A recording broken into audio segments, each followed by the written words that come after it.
कई वर्षों से आ रहे हैं, लगभग उनको हुआ 5-6 साल आते हुए। यहाँ पे प्रभु राम जी के पिताजी चक्रवर्ती महाराज दशरथ जी का अंतिम संस्कार के अनुसार ऐसा कथा में वर्णन है कि यहाँ दर्शन पूजन करने से शनि महाराज जी सदैव का दर्शन प्रणाम करने के बाद दशरथ नीलकंठ निभाए चा नमः काला निरूपक तंताए चावे नमः, ये पाठ अगर किया जाए तो शनि महाराज जी उसके सदैव अनुकूल रहते। नमस्कार दोस्तों, इंडिया एस टीवी में आप लोगों का बहुत बहुत स्वागत है। मित्रों, इस समय हम लोग मौजूद हैं अयोध्या धाम के दशरथ समाधि स्थल पर।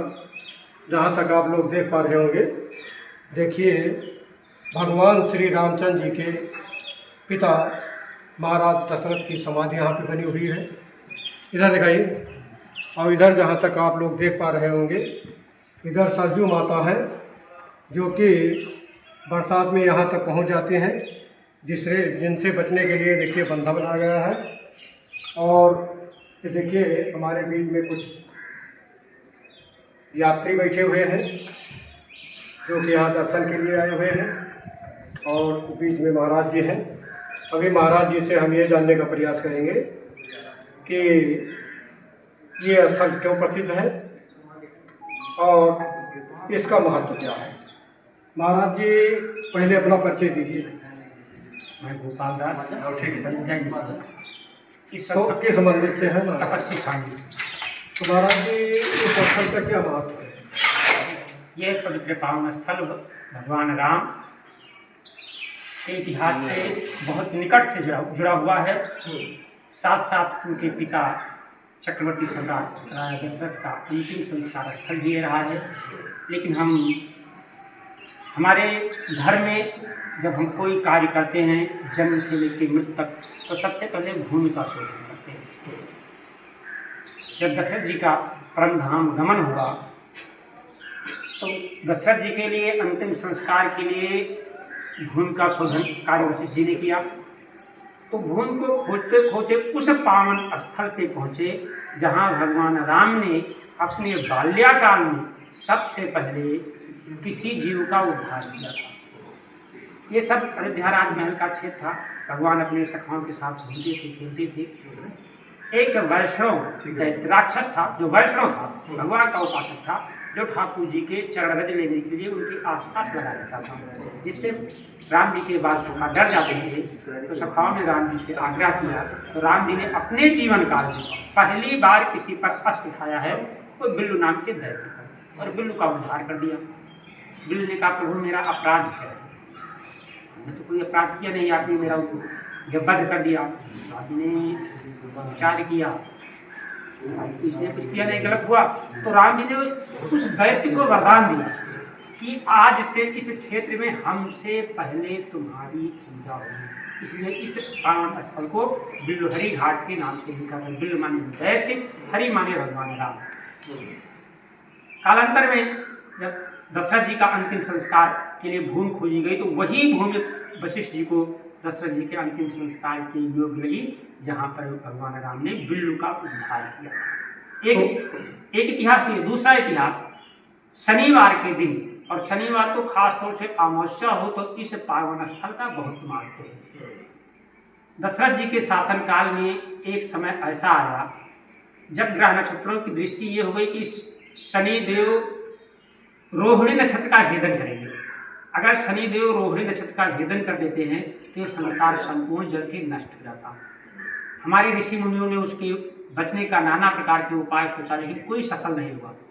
तब महाराजा दशरथ ने गुरु वशिष्ठ जी से आज्ञा लेकर के शनिदेव पर आक्रमण कर दिया। दशरथ जी का और शनि का कई दिनों तक भयंकर युद्ध हुआ, जिसमें ना दशरथ जी पराजित हुए, ना शनिदेव जी पराजित हुए। शनिदेव ने युद्ध बंद कर दिया और दशरथ जी के युद्ध कौशल से प्रसन्न होकर के कहा, तुम मुझसे वरदान मांगो।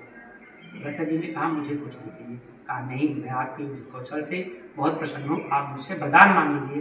तो दशरथ जी ने शनिदेव से यही वरदान मांगा कि आप रोहिणी नक्षत्र का भेदन नहीं करेंगे।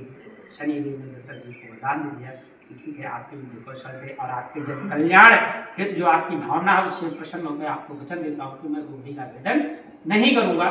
आप अपने लिए कुछ मांग लीजिए, ये तो जन कल्याण के लिए। अच्छा महाराज जी, ये बताइए कि शनिदोष से मुक्त के लिए जो लोग आते हैं, आज शनिवार है भी और यहाँ काफ़ी लोग आ रहे हैं, तो क्या क्या करना चाहिए? शनि ने दशरथ जी को वरदान दिया था कि जो आपकी पूजा करेगा, जो आपको दर्शन करेगा, उस पर हमारी कोई दृष्टि नहीं पड़ेगी। इसी मान्यता, इसका विस्तृत वर्णन पद्म पुराण में लिखा हुआ है। उसी मान्यता से लोग यहाँ आते हैं और शनि की जो प्रिय चीज़ हैं, काले वस्त्र हैं, सरसों का तेल है, कुछ लोहे का औजार है, काला कपड़ा है, ये सब अपने श्रद्धा अनुसार यहाँ पर पूजन करते हैं और कर्म पर यहाँ पर अर्पण करते हैं। उससे निश्चित है 100% सबको कल्याण होता है। देखिए, हम आपको कुछ श्रद्धालुओं से बात कराते हैं जो कि यहाँ दर्शन पूजन के लिए आए हुए हैं। हमारे साथ बने रहिए। हाँ भाई साहब, आप यहाँ कब से आ रहे हैं?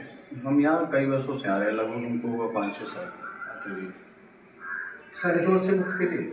संतोष से मुक्त के लिए, उसके बाद में यहाँ दर्शन करने के लिए, जो कि यहाँ की जो मान्यता है, लोग बताते हैं कि यहाँ से दर्शन करने के बाद में कुछ ऐसी चीज़ें हैं जो कट जाती हैं, बाधाएँ हैं वो कट जाती हैं। किसने बताया? कुछ महापुरुष हैं, उन्होंने बताया है, जो पुराण विद्वान उन्होंने बताया। भैया आपको सुना? गाँव से कहाँ से आए हैं? यही हम साथ में यही रहने वाले हैं। देखिए, वो महाराज जी से हम बात करा रहे हैं। महाराज जी, ये बताइए कि जो लोग सन 2 से प्रभावित होते हैं तो यहाँ आने के बाद उनको क्या क्या करना चाहिए? जय श्री राम। यहाँ पे प्रभु राम जी के पिताजी चक्रवर्ती महाराज दशरथ का अंतिम संस्कार किया गया था। सबसे पवित्र भूमि थी जहाँ किसी अन्य का दाह संस्कार नहीं हुआ था। बात शनि महाराज जी के पद्म पुराण के अनुसार ऐसा कथा में वर्णन है कि यहाँ दर्शन पूजन करने से शनि महाराज जी सदैव अनुकूल होते हैं। तो सबसे बड़ा चीज़ तो ये है कि दरबार में पहुँच जाना ही बहुत बड़ी चीज़ है। अच्छा। करना न करना है तो बहुत बड़ी चीज़ है। तो यहाँ पहुँचकर दर्शन प्रणाम करने के बाद दशरथ कृत शनि स्तोत्र का पाठ, नमः कृष्णाय नीलाय शीतकंठ निभाय चा, नमः कालाग्नि निरूपक तंताय चा वै नमः, ये पाठ अगर किया जाए तो शनि महाराज जी उसके सदैव अनुकूल रहते हैं। तो यहाँ तो शनिवार को काफ़ी भीड़ होती है। हाँ, आते रहते हैं भक्तगण। तो जैसे क्या क्या चढ़ाते हैं वहाँ? अब शनि जी के लिए जो भी यथासंभव दान कर सके, चाहे जो चढ़ा दीजिए भैया। काला तिल चढ़ाते हैं, ऊँट डालते हैं, काले वस्त्र चढ़ाते हैं, काले वस्त्र जो उपयोग लायक हो वो चाहे जो आप दान कर सकते हैं।